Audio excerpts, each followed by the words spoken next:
Hello dear students, I am वंदना।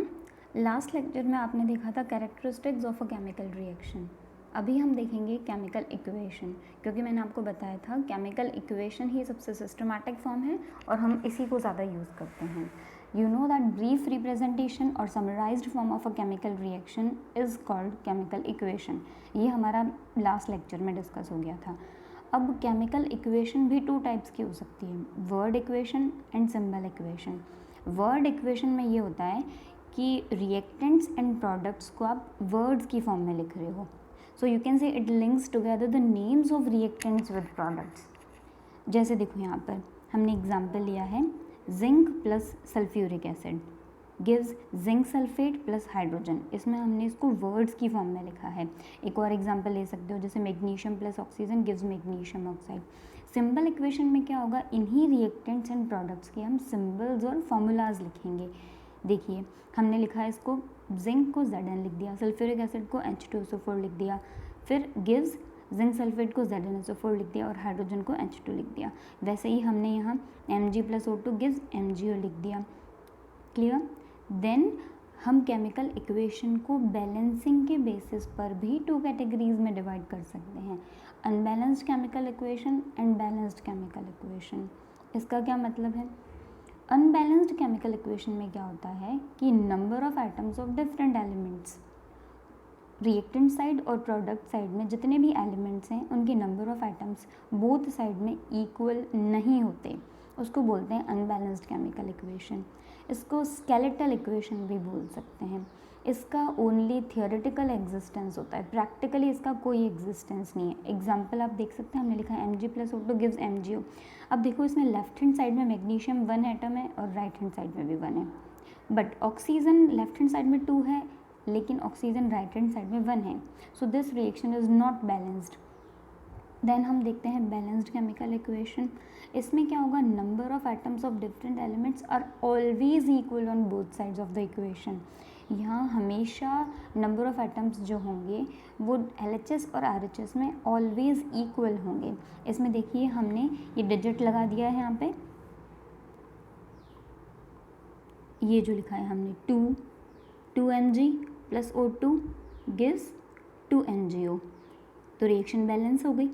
यहाँ 2 magnesium हो गए, राइट हैंड साइड में भी 2 मैग्नीशियम है, लेफ्ट हैंड साइड में ऑक्सीजन 2 है और यहाँ पर भी ऑक्सीजन 2 हो गया राइट हैंड साइड में। वैसे ही हमने यही रिएक्शन भी बैलेंस कर ली, 2H2 plus O2 gives 2H2O। ये जो डिजिट्स हमने लगाए हैं रिएक्टेंट्स एंड प्रोडक्ट्स के आगे, इनको बोलते हैं स्टोइकियोमेट्रिक कोफिशिएंट्स। क्लियर?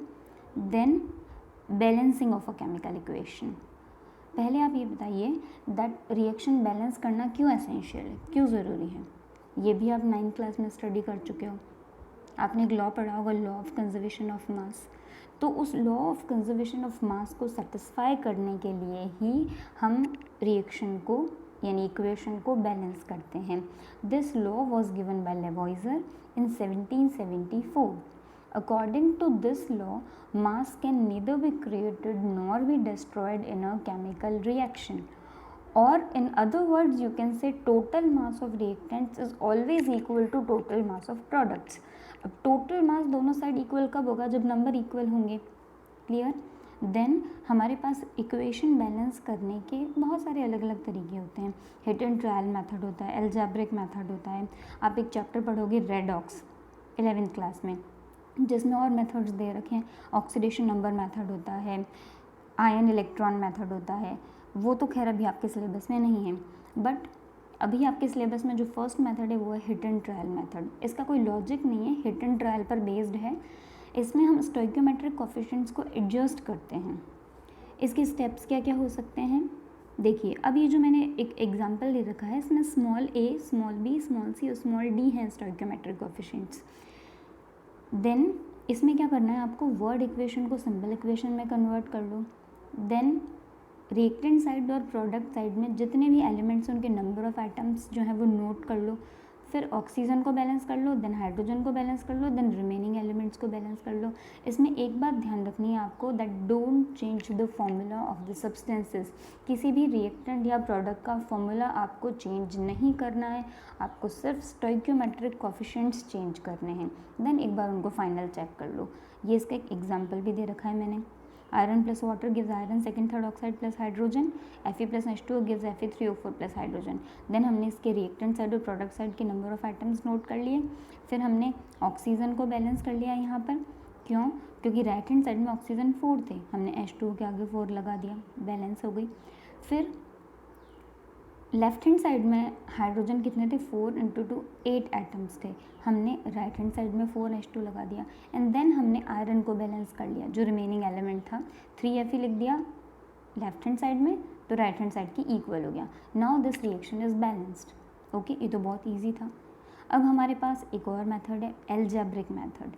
ये थोड़ा लॉजिकल है और you can say first method से ज़्यादा सिस्टमैटिक है। इसमें हमको क्या करना है, जितने भी हमारे स्टोइकियोमेट्रिक कोफिशिएंट्स होंगे उनकी जगह हमको ABCD या XYZ कैसे भी करके अज्यूम कर लेना है। जैसे हमने यहाँ पर एक एग्जांपल लिया है लेड नाइट्रेट का थर्मल डिकम्पोजिशन। लेड नाइट्रेट का जब आप थर्मल डिकम्पोजिशन कर रहे हो तो बनता है lead monoxide NO2 and O2, nitrogen dioxide gas and oxygen gas. इनके स्टोइकियोमेट्रिक कोफिशिएंट्स हमने ABCD लिख दिए। अब हमने इसमें इक्वेशंस बनाई हैं एलिमेंट्स के अकॉर्डिंग। इक्वेशंस ऐसे बनाई है कि after balancing the equation A और B इक्वल ही तो होंगे, क्योंकि लेड के number of atoms left hand side में और लेड के number of atoms right hand side में आफ्टर बैलेंसिंग इक्वल होंगे। तो हमने लेड के लिए बना दिया A = B। फिर हमने नाइट्रोजन के लिए क्या इक्वेशन बनाई है, NO3 2 टाइम्स आया है तो नाइट्रोजन भी 2 टाइम्स आएगा और फिर वो A से मल्टीप्लाई भी होगा, तो लेफ्ट हैंड साइड में 2A हो गया और राइट हैंड साइड में C हो गया, 2A = C कर दिया। अब ऑक्सीजन देखते हैं, NO3 2 टाइम्स आया है तो ऑक्सीजन हो गए 6 और फिर हमने उसको A से मल्टीप्लाई कर लिया तो हो गया 6A लेफ्ट हैंड साइड में, रिएक्टेंट साइड में। देन प्रोडक्ट साइड में ऑक्सीजन है, PBO के अंदर B हो गया, प्लस NO2 के अंदर 2C हो गया, प्लस ऑक्सीजन के अंदर 2D हो गया। इसको हमने इक्वल कर दिया। देन हम इसको सॉल्व कर लेंगे। हम हमारी कन्वीनियंस के अकॉर्डिंग किसी भी एक को 1 अज्यूम कर लो। जैसे हमने A को 1 अज्यूम कर लिया तो A = 1 हो गया, B = 1 हो गया अपने आप, C = 2 हो गया। देखिए हम बिल्कुल सिंपल मैथ्स है। और फिर हमने A, B और C की वैल्यूज़ पुट कर दी यहाँ पर और हमने D को कैलकुलेट करा तो D आ गया आपके पास हाफ। अब हम ये सारी वैल्यूज़ इक्वेशन में पुट कर देंगे। ये देखिए यहाँ पुट कर दी। नॉर्मली जो स्टोइकियोमेट्रिक कोफिशिएंट्स होते हैं वो फ्रैक्शन में नहीं होते, इसलिए हम इस फ्रैक्शन को रिमूव करने के लिए पूरी इक्वेशन को 2 से मल्टीप्लाई कर देते हैं। तो 2 लेड नाइट्रेट बन गया, फिर उसका थर्मल डिकम्पोजिशन कर रहे हो 2 PBO + 4 NO2 + ऑक्सीजन। आप चेक कर सकते हो, now the reaction is balanced. Okay, thanks.